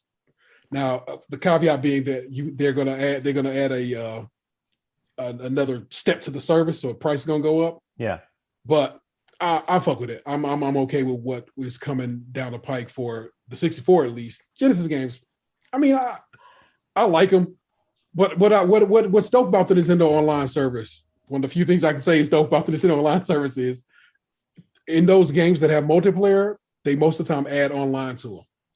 Yeah. So like weird games that never had online, I'll suddenly do, and I think that's kind of fly.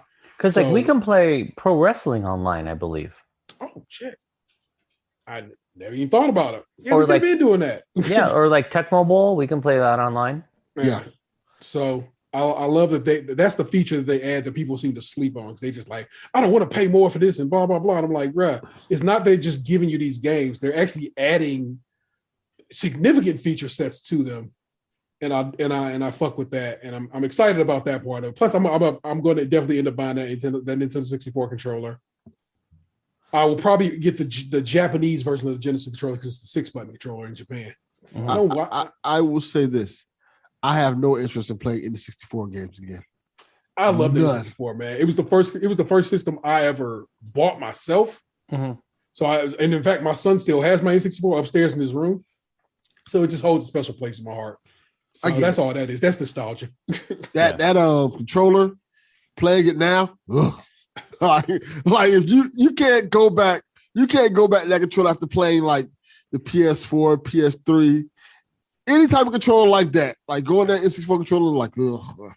But you know what's weird though is like when I had a 64, like I used the fuck out of my 64, like I played it a lot.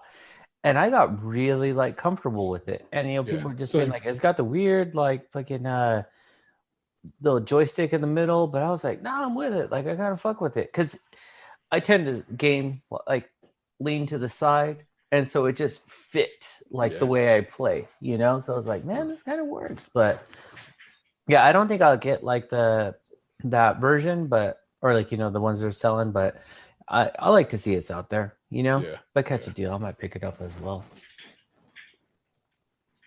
So I don't know why my dog just showed up, but she did. So she came through like, hey man, just want some snuggles. Be like, what you doing over here, bro? Yeah, exactly. Let me get on the pod. But let's kind of shift gears a little too, because not only is T bringing the Steelbook, we got to what up with that too, because we need to talk about some things here. So people, just real quick before I hand it over to T, what the fuck is up with people still to this day, 2021, thinking blackface is a good idea? Ooh-wee. What up with that? What up with that?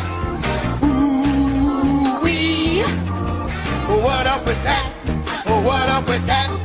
He said, she said, we said, Lee said, what up with that? That there's some point in time when people go, no, like most of the time, blackface is a bad idea, but this is the one good time. Let me just tell you, there isn't. T, take over. I sent Chaufie a tweet the other day that basically was like, elementary school staffer wears blackface to protest COVID, the vaccine mandate. And I'm like, how the fuck you get, hey, I'm protesting COVID, someone wear blackface? Yeah. So instead of just reading straight from the tweets, and the tweets were from let's see if I can get the tweets were from, or we'll just say from some guy. And but I was like, let me go just research a little more. Okay, from Ryan T. Clark, who I don't know who that guy is. If I click on Ryan T. Clark's link, who is he? He's a news and sports reporter for the Newburgh Graphic, which is in Oregon. But I, of course, went and I was like, let me look into this, and I dug up Complex's reporting on it because I figured it'd be a little more nuanced. So this is Joe Price over at Complex. Elementary school staffer in Newburgh, Oregon, on leave after wearing blackface to work in protest of vaccine mandate. A staff member at Mabel Rush Elementary School in Newburgh, Oregon, has been placed on leave after she showed up to work in blackface. Per KGW, the staff member in question allegedly claimed she dressed as Rosa Parks as part of a protest against COVID-19 vaccine mandate for school staff. The district statement on the matter does not say that the woman is a teacher, as the vaccine mandate in the school district specifies all staff must get the vaccine, not just educators. Their statement was as follows. Last Friday, one of our employees reported to work in blackface from the Newburgh, Oregon District School. The employee was removed from the location, and HR has placed the employee on administrative leave. The administration of Newburgh Public Schools condemns all expressions of racism. It is important to remember how blackface has been used to misrepresent Black communities and do harm. We acknowledge the violence this represents and the trauma it evokes, regardless of intention. Blackface has no place in our schools, and we are committed to the work of created spaces where every student belongs, and we move forward together in our mission of educating students, the statement concluded. Bitch, get the fuck up out of here. Right. Yeah. Like, look, I have multitude of questions. One, okay. I had to Google this to make sure that I wasn't tripping. Rosa Parks. No, you could have been tripping. Like this. Rosa Parks was high yellow. She was so bright skinned. She was so bright. Yes. God rest her soul, but she was so high yellow, man. We all know it. I have a picture of her. That's her. Yeah, she was so light skinned. You didn't even have to do that. Like even if you want to say that I was doing it to emulate Rosa Parks, civil rights activist, you didn't need to add that extra flavor onto it. The wrong flavor of that. Yeah, you over here blackening the fish and it need to just be baked. Leave it alone. Yeah. Stop it. Yeah. How do you get to that conclusion? Right. I am like literally confused. Like, I mean, I know in your mind you are, but in your soul, you know it's just racist. Yeah, it is. That would really be like me. You thought you were saying something. That would be like me trying to do blackface to be What Up Mike from the What Up No podcast. He's lighter than me. It is astounding that I gotta watch my tone when I say things like that. It is astounding that so many people. Oh no, feel free. White people seem to want to lean on the civil rights movement as a message to how they shouldn't be forced to be vaccinated. Yeah, the same people who don't give a shit about Black people at any time. Yeah, but they want to use what they think is our playbook. It is not. It's not. That's not how we have balanced this particular book. So, and it's wow. First of all, don't ever sleep, man. Oregon, wild racist. Yeah, I consistently hear about how bad it is up there and how segregated the cities are up there. In general, just the northwest of this country kind of got some problems. Montana, Northwest Idaho wants to also like secede and become like a whole new state. So I can't. I'd say the school district did put out what I would say is a solid enough response. But I mean, you can't really respond to that because that's just ignorant. Well, because I always wonder about like the narrative in someone's head, like how did you get here? You know, because in her mind, I don't even know where to start. Like in her mind, I know where to start. Was it like, I'm going to go to school today and man, people are they're going to fucking dap me up. They're going to high five me all over the place. Like, yes, you speak for us, preach for us. You did it today. Like, did that go through her head? Like, was she like, I'm going to go through the whole school day and no one's going to ask or everyone's going to ask, but I'm going to be the person who breaks the barrier. I'm going to be the person who is the fucking is the poster child, the martyr. Like Rosa Parks. She thought she's going to be Rosa Parks. Rosa Parks. Just Also, Rosa Parks of vaccines. yeah, but I Yes. also want to know too, like, that's the other line in this. Again, it's the fucking Charlie Day thing. I'm like, Yo. how does Rosa did you Parks connect? get in this? Yeah, how did you Yeah. connect from A to Z? Right. Because the vaccine is not the Montgomery bus boycotts. It certainly is not. No, no, like they're completely different things. You know, like who's the fucking peanut guy? Who's the peanut butter guy? I can't think of his George name. Washington Carver. George Washington Carver. Like, at least he did science. You know, Yeah. like, you know, fuck. Like, give me that. You know, something. Just come on. Like, what are you doing? She would have had to get the ball cap for that one. She wasn't ready for that. That's true too. She's like too much effort. Also, wait a minute. Why was she already prepared for blackface? Right. Did she just have that shit in her house? Yeah. Like a blackface kit? Yeah. Like, did she go to CVS? Like, let me get the blackface kit. Damn. What if she came to work like, I woke up like this? Oh my God. Because that's what she does, like on Tuesday nights. I have so many questions about this shit. In No. terms of like one, if you're a student at this school, how do you ever fuck with this teacher again? Like, I cannot look at this teacher the same, especially when you're a black student. I cannot look at this teacher again the same way in terms of like, you are a horrible ass shitty person. Yeah. I don't see how she can come back to her job, to be honest with you. If you're like if you are a teacher and you see this other teacher do this shit, you're like, how can I fuck with you? Like, Yeah. how can I be associated? How can I be around you knowing you know you're what doing it is, bullshit though? like this? It because it's something that T touched on earlier, and that's like knowing the location. Yeah. So in a very conservative part of Southern California, a friend of mine, her son was in class. And this was like during this most recent election. And because the other thing that they like to throw around is, you know, it's my right to free speech, right? So this fifth grade student was allowed off schedule, an agreement between him and the teacher, to give a sort of presentation, if you will, on why we need to build the wall and why the KKK is not a hate group, but helps like the American standard. And this child presented to the room. And people got upset and asked the teacher, like, why would you allow this? It's a free country. It's his freedom of speech. And it's like, no. It isn't about censoring people. It's about, you should have known this was a bad idea. Yeah.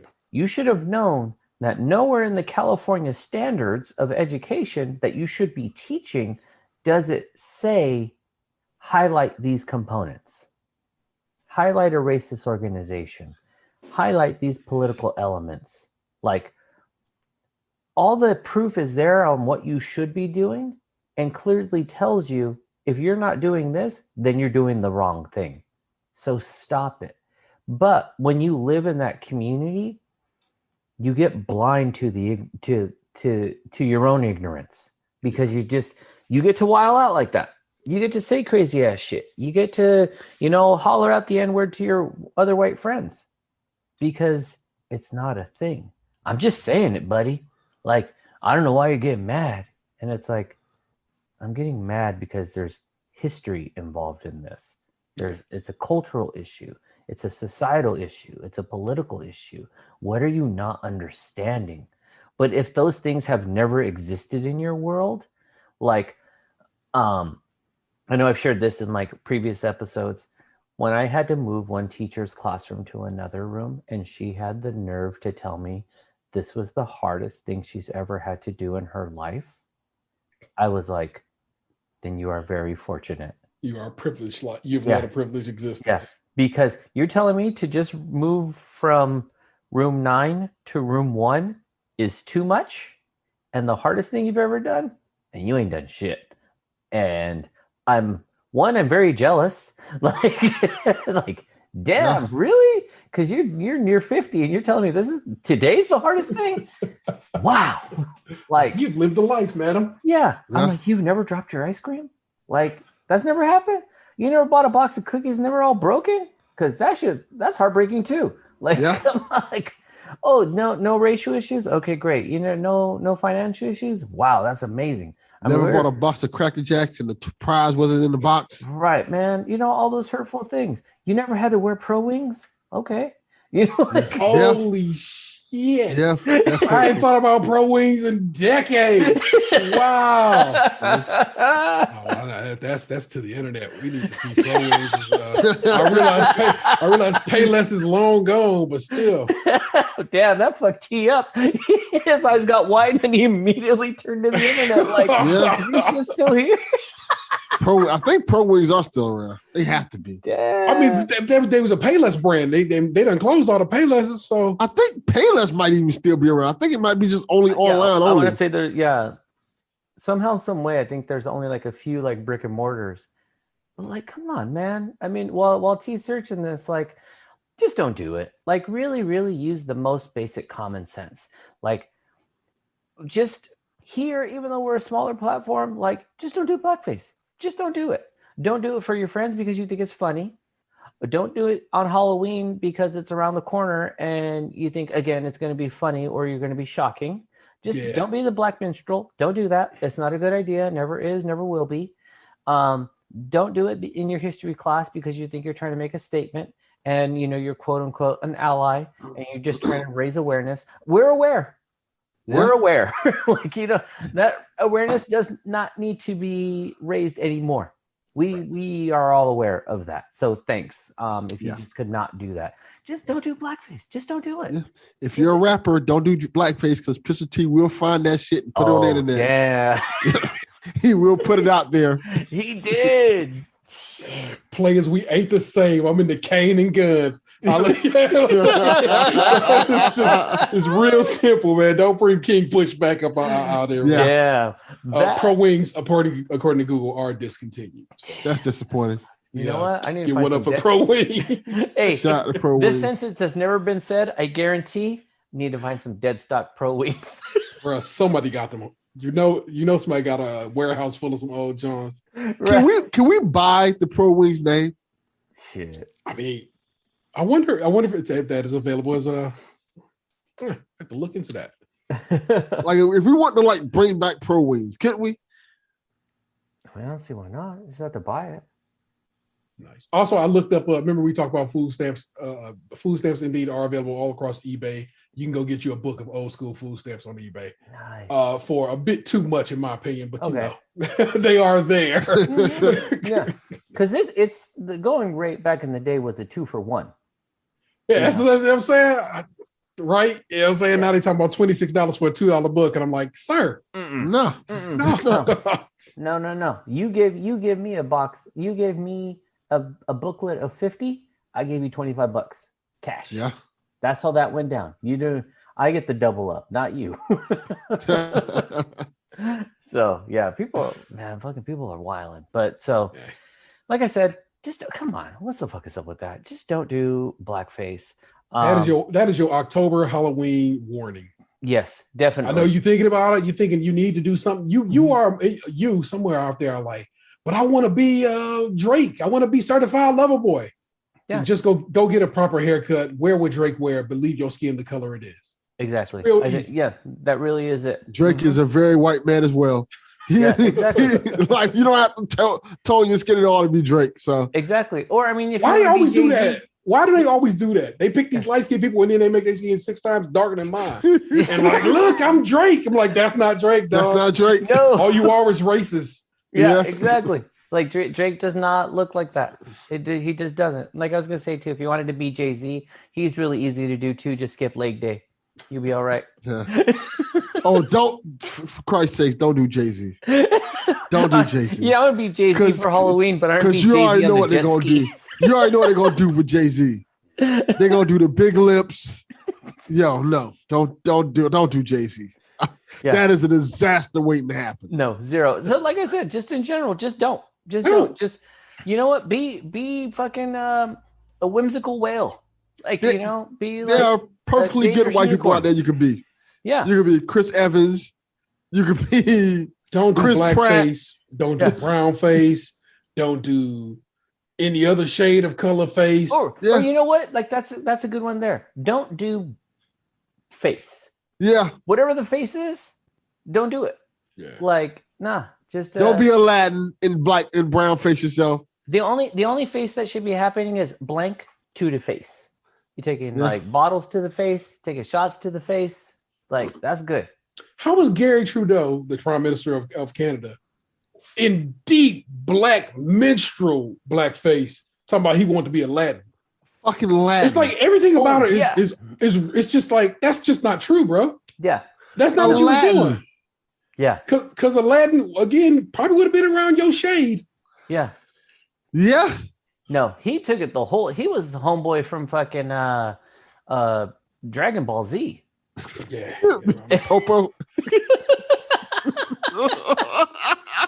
And you know what? At least he could have used that reference and been like, oh yeah, totally see. You shouldn't do it, but yeah, I see it. Yeah. That made more sense. But also, he should not be in the TV show anymore. If there's any character, they should be like, nah, we need to get rid of this character. It's that one. Yeah. I got to tell you, blackface, though, pretty much transformed Virginia. Because their governor did that blackface, right? He knew he was wrong. And they had all kinds of... Man, they got legal weed in Virginia. Yeah. They got rid of all those Confederate statues. Yeah. I think they did vote by mail.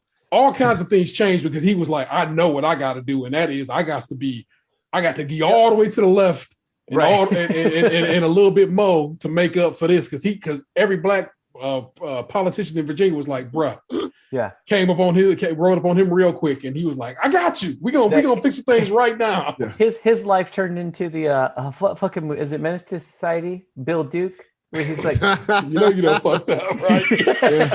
Yeah.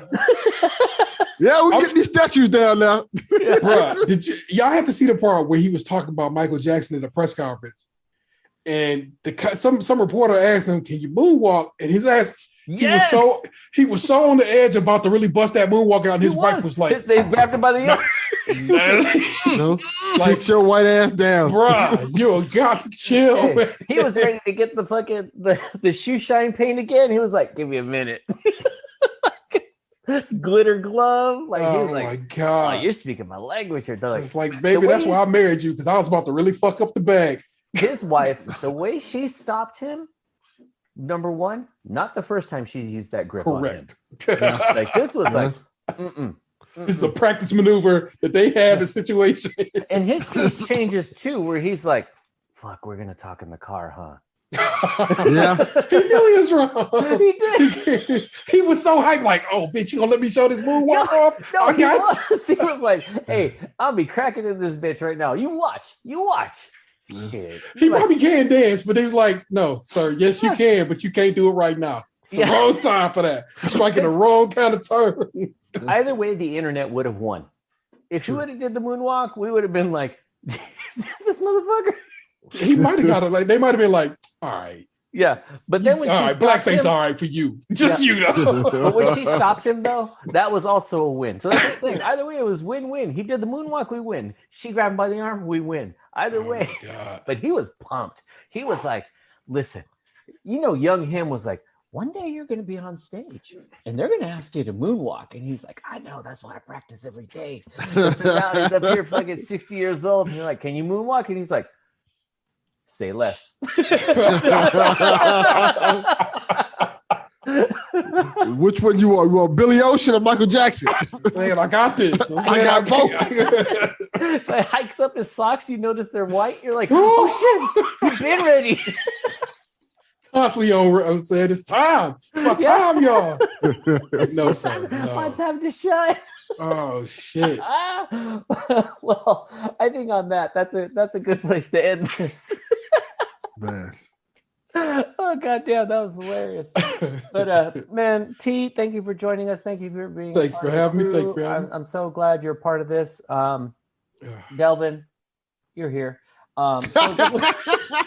Yeah, that's accurate. Fuck around, but Delvin's the homie too. Like we always talk and stuff like that. Just to say, like you two are probably the two people I talk to quite often and almost on a near daily basis. So just getting the opportunity to like chop it up with you for like an hour or more, and just like spend time with friends is always a highlight to me. So getting the opportunity to do this with two people that I appreciate and value is like really, really huge for me. So on that, thank you guys for being a part of this. I'm Chaufie. We got Tayrell. We got Delvin. I mean, we talk about what you guys are up to, but you can find them on Stays Country and Milk. You can find them on Delvin Cox Experience. We out of here. Peace. Peace. Peace. Holy shit. What you say, Grandma? What you say, Grandma? What you say, Grandma? What you say, Grandma? Mama. Mama. What? What you say, Grandma? What you say? Grandma's not here. Grandma not here. She's not. She's